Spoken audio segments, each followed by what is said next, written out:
بسم الله الرحمن الرحيم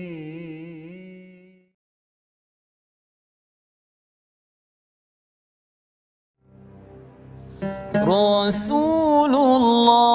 dalam mengenangmu kami susuri lembaran sirahmu, pahit getir perjuanganmu membawa cahaya kebenaran. Assalamualaikum warahmatullahi wabarakatuh. Alhamdulillahirabbil alamin wassalatu wassalamu ala asyrafil anbiya'i wal mursalin sayyidina Muhammadin wa ala alihi wa ashabihi ajmain, amma ba'd. Apa khabar tuan-tuan puan-puan yang berada di rumah sekalian? Mudah-mudahan semuanya berada dalam keadaan yang baik dalam musim pandemik ni dan dalam bulan yang diberkati ini, iaitu dalam bulan Ramadan. Seperti biasa, pada minggu ini kita mulakan pada hari ini, pada hari Isnin, kita mulakan hari kita dengan satu pengajian yang baik, iaitu kita mendengar hadis-hadis Nabi SAW, dan kemudian kita dengarkan juga hadis ni dalam bulan Ramadan. Masya-Allah. Mudah-mudahan pengajian kita mengenai hadis Rasulullah ini diberkati. Suka juga saya ingatkan pada tuan-tuan, puan-puan yang berada di rumah, dalam bulan Ramadan ini marilah kita melakukan amal soleh secara sebanyak-banyaknya dan kita bersikap konsistenlah. Kerana kita tak mahu pada minggu pertama sahaja dalam bulan Ramadan kita ramai masuk mendirikan solat tarawih. Minggu kedua dah makin kurang. Minggu ketiga dah makin kurang lagi. Kita tak nak macam tu. Kita nak Ramadan kita ni sentiasa konsisten. Dan seperti biasa, bersama dengan saya pada hari ini Ustaz Husaini. Sihat Ustaz Husaini? Alhamdulillah. Doktor sihat, Doktor? Alhamdulillah. Ustaz Husaini solat tarawih di mana? Di rumah ke ataupun di masjid? InsyaAllah di masjid ada, di rumah pun ada. Bersama keluarga lah. Kalau kita kena konsisten Ustaz Husaini. Betul, insyaAllah. Jangan awal-awal saja yang ramai. Ya, betul. Baik, hari ini kita masuk pada perbincangan yang selanjutnya. Kalau minggu lepas kita dah bincangkan mengenai tentang sikap Bani Israel ataupun Yahudi dan Nasrani yang tidak akan redha dengan agama Islam, yang sentiasa berusaha untuk merosakkan umat Islam ataupun menjauhkan umat Islam daripada agama mereka. Lalu Rasulullah tegaskan bahawa dalam umat ini pasti akan ada mereka yang mempertahankan agama ini. Maka pada hari ini perbincangan yang selanjutnya juga ada kaitan juga dalam halaman yang 20 ini. InsyaAllah sebelum perbincangan mengenai tentang hadis yang berkaitan dengan halaman yang ke-20 ini, mari sama-sama kita dengarkan dahulu bacaan yang akan dibacakan oleh Ustaz Husaini. Silakan Ustaz. Terima kasih Doktor. Assalamualaikum warahmatullahi wabarakatuh. Tuan-tuan dan puan-puan yang berada di rumah, apa khabar semua? Diharapkan semua sihat belaka ya.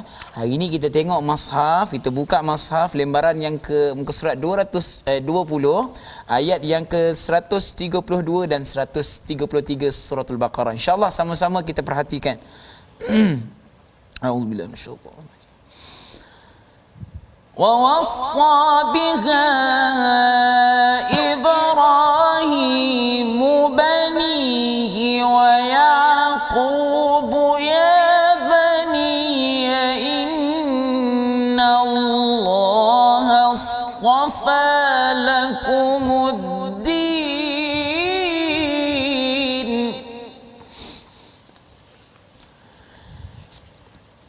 يا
Sadaqallahul azim. Sadaqallahul azim. Baik, mari kita sama-sama tuan-tuan perhatikan dalam ayat yang dibacakan tadi oleh Ustaz Husaini menyentuh ayat yang ke-132 yang menyentuh mengenai tentang wasiat Nabi Ibrahim kepada anak-anaknya. Perhatikan apa yang diwasiatkan oleh Nabi Ibrahim kepada anaknya, iaitu mengenai tentang jangan kita mati ataupun jangan meninggal wa antum muslimun. Kata Nabi Ibrahim, fala tamutunna illa wa antum muslimun, jangan kamu meninggal ataupun mati melainkan dalam keadaan kamu orang Islam. Jadi kat sini dapat kita kaitkan dengan halaman yang sebelum ini, bahawa kaum Yahudi dan Nasrani ini tidak akan sekali-kali melainkan mencuba untuk merosakkan umat Islam, mengeluarkan umat Islam daripada agama mereka. Maka dalam halaman yang kali ini Nabi Ibrahim, Allah Ta'ala datangkan wasiat Nabi Ibrahim meminta anak-anaknya supaya jangan tinggalkan agama sehinggalah mereka meninggal dunia.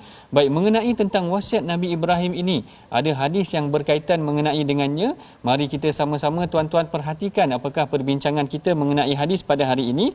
Hadis ini diriwayatkan daripada Sayyidina Abdullah bin Mas'ud yang menyebutkan an Abdullah an Ali bin Mas'ud qala Rasulullah sallallahu alaihi wasallam laqitu Ibrahim lailatal usriya bi faqala ya Muhammad aqri ummataka minni salam wa akhbirhum annal jannata tayyibatat turba azbatul ma wa annaha qi'anun wa anna ghirasaha subhanallahi walhamdulillahi wa la ilaha illallah wallahu akbar.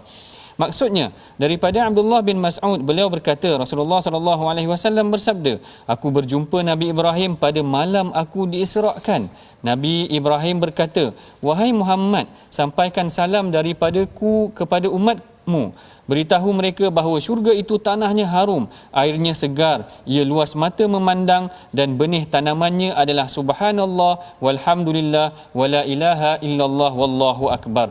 Baik, menarik perbincangan mengenai hadis ni, bagaimana Rasulullah bertemu dengan Nabi Ibrahim pada malam Isra' Mi'raj, dan kita akan bincangkan lagi selepas daripada ini. Jangan ke mana-mana, temui kami dalam rancangan My Hadis Time Rasulullah Suri Teladan.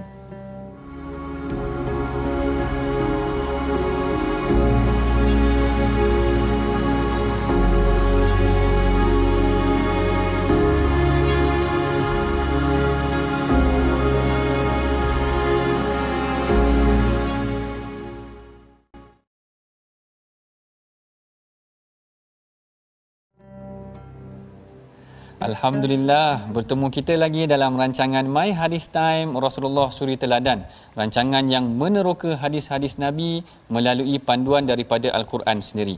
Baik, kalau tadi sebentar tadi kita dah bincangkan, kita telah bacakan bagaimana hadis mengenai Rasulullah bertemu dengan Nabi Ibrahim pada malam Lailatul Isra' dan Mi'raj. Lalu Rasulullah mendengar nasihat daripada Nabi Ibrahim yang seperti mana disebutkan dalam Al-Quran. Nabi Ibrahim berwasiat kepada anaknya. Kali ini bila mana Rasulullah bertemu dengan Nabi Ibrahim, Rasulullah pun menerima wasiat juga daripada Nabi Ibrahim. Sebelum masuk kepada hadis ni, seperti biasa kita bincangkan dahulu siapakah perawi yang meriwayatkan hadis ini tadi. Ustaz Husaini ada dengar tadi siapa? Baik, sebenarnya perawi ini telah pun kita bincangkan. Betul. Kita nak ingatkan supaya tuan-tuan dan puan-puan yang berada di rumah bertambah kecintaan kita kepada sahabat Nabi sallallahu alaihi wasallam. Baik, perawi yang sebentar yang telah disebut oleh doktor sebentar tadi adalah Ibnu Mas'ud, merupakan salah seorang sahabat Nabi sallallahu alaihi wasallam yang paling awal juga memeluk agama Islam. Betul. Dan beliau juga adalah antara sahabat selain daripada Abu Musa Al-Asy'ari yang Nabi suka akan dengar bacaan Al-Qurannya. Ibnu Mas'ud ni. Masya-Allah, memang tepat sekali huraian Ustaz Husaini. Ustaz Husaini memang mahir pengetahuan dia dalam hadis. Bolehlah sikit-sikit. Baik, kita bacakan sama-sama tuan-tuan siapakah tokoh perawi kita pada hari ini dalam slide kita, iaitu beliau adalah Abdullah bin Mas'ud ataupun ringkasannya dipanggil Ibnu Mas'ud, yang mana beliau adalah antara sahabat yang terawal memeluk Islam. Yang kedua, Rasulullah suka mendengar bacaan Quran daripada Abdullah bin Mas'ud ni tadi. Dan yang ketiganya, Rasulullah memuji beliau sekalipun beliau mempunyai fizikal yang kurus. Yang ni dari aspek fizikalnya lah ya tuan-tuan. Yang ni menarik. Yang pertama tadi mengenai tentang terawal memeluk Islam, dia sendiri mengaku. Dia kata, ana sadisu sittah, aku antara orang ke-6 yang terawal memeluk Islam. Yang keduanya, yang ni pun menarik juga, Rasulullah suka dengar dia baca Quran. Satu hari Rasulullah duduk dengan dia, Rasulullah kata pada dia, wahai Abdullah, bacakan aku Quran. Jadi Abdullah bin Mas'ud rasa serba salah. Dia kata, aqra wa alayka tunzal. Dia kata macam mana aku nak baca Quran sedangkan Quran ini diturunkan ke atas engkau? Dia sesegan. Lalu Rasulullah kata baca saja wahai Abdullah bin Mas'ud. Lalu bila Abdullah bin Mas'ud baca Quran ini tadi menangis Rasulullah. Ya. Dan sampai dia baca surah Nisa sampai ayat fa kaifa idza ji'na min kulli ummatin bi syahidin wa ji'na bika ala haula'i syahida.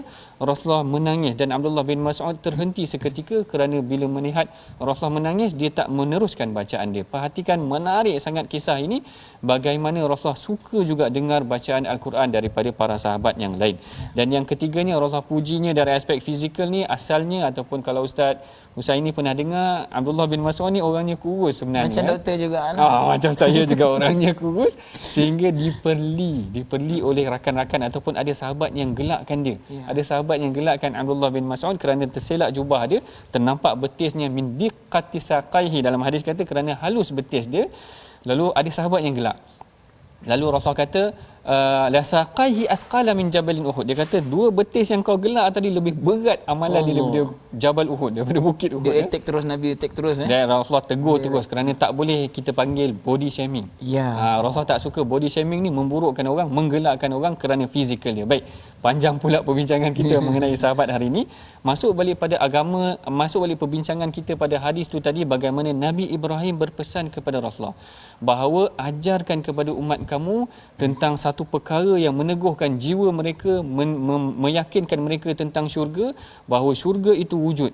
Tanahnya wangi, wangian-wangian yang ada semerbak dalam syurga itu sesuatu yang indah, dan yang menanamkan dia adalah amalan-amalan kamu. Lalu Nabi Ibrahim ajar salah satu amalan dia adalah subhanallah walhamdulillah wala ilaha illallah wallahu akbar. Yang ni adalah penegasan yang diberikan oleh Nabi Ibrahim supaya kekalkan umat kamu ni dalam Islam. Kalau dalam sirah pun kita perhatikan bagaimana perjuangan para sahabat untuk kekal dalam Islam ni sangat sukar Ustaz Husaini. Ya. Macam mana ada seorang sahabat nama dia Khabbab bin Arad. Ya. Khabbab bin Arad ni salah seorang sahabat yang kena seksa agak keras juga, sehingga kan dia mengadu kepada Rasulullah. Dia kata ala tastansiruna ala tad'unana. Dia kata tak boleh ke wahai Rasulullah kau doakan kami, mana minta tolong dengan Allah, mudah-mudahan mudahkan urusan Islam. Lalu Rasulullah bingkas. Asalnya Rasulullah baring, Rasulullah bangun, Rasulullah kata umat terdahulu sehingga kepala mereka digergaji. Ada di kalangan mereka yang disikat dengan sikat besi sehingga tertanggal daging dan daripada isinya. Maknanya Rasulullah kata umat dulu lagi teruk, kita bersabarlah. Maknanya kita mesti konsisten juga, tegas dalam urusan Islam, berpegang kepada apa yang dilakukan ataupun dinasihatkan oleh Nabi Ibrahim tadi, berpegang dengan tauhid, berpegang dengan ajaran Islam. Mudah-mudahan kita akan kekal dengan agama ini, berpegang teguh dengan ajaran Islam. Begitu juga kalau dalam Quran tadi Ustaz Husaini cerita macam mana Nabi Ibrahim pesan kepada anak dia, macam tu jugalah dengan kita rasanya. Maknanya esok biasanya orang kadang-kadang dia wasiatkan kepada anak dia, wasiatkan harta ke, wasiatkan perkara-perkara yang sedemikian. Tapi menarik kisah ni tadi, Nabi Ibrahim wasiatkan kepada Rasulullah tentang kalimah tauhid yang mesti dipegang oleh umat dia. Macam tu juga dengan Nabi Ibrahim disebut dalam Quran, menasihatkan supaya wasiat kepada berpegang teguh pada agama Islam. Baik, perbincangan selanjutnya mengenai hadis ni akan kita teruskan lagi, tapi kita berehat dulu seketika. Jangan ke mana-mana, temui kami dalam rancangan My Hadis Time Rasulullah Suri Teladan.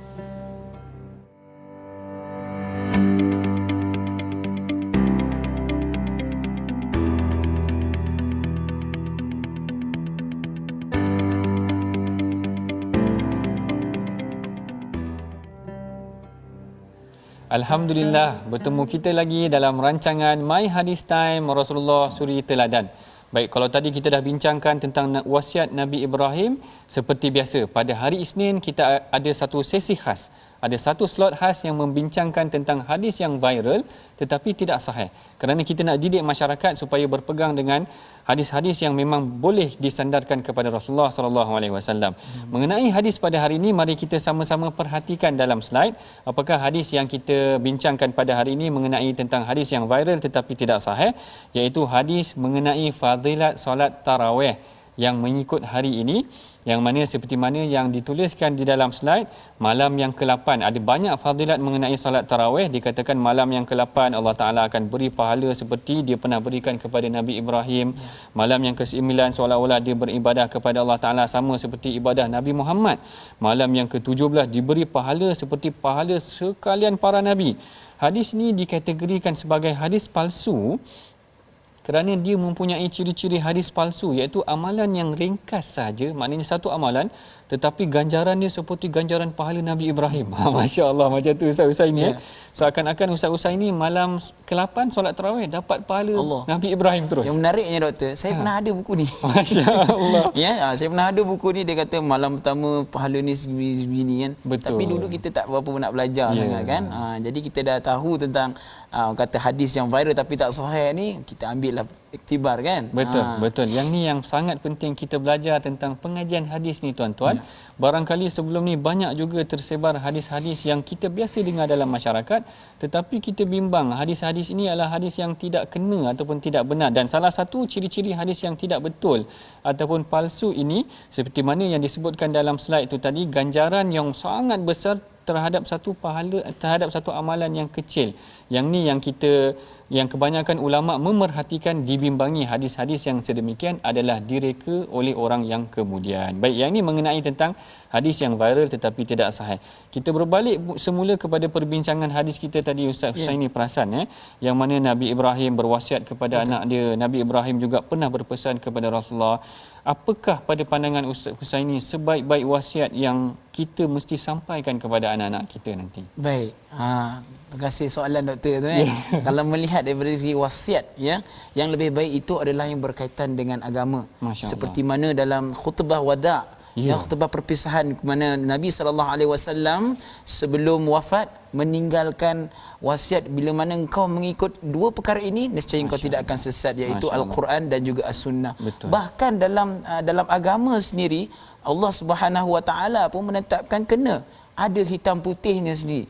Kalau hutang tu ada, kena tulis.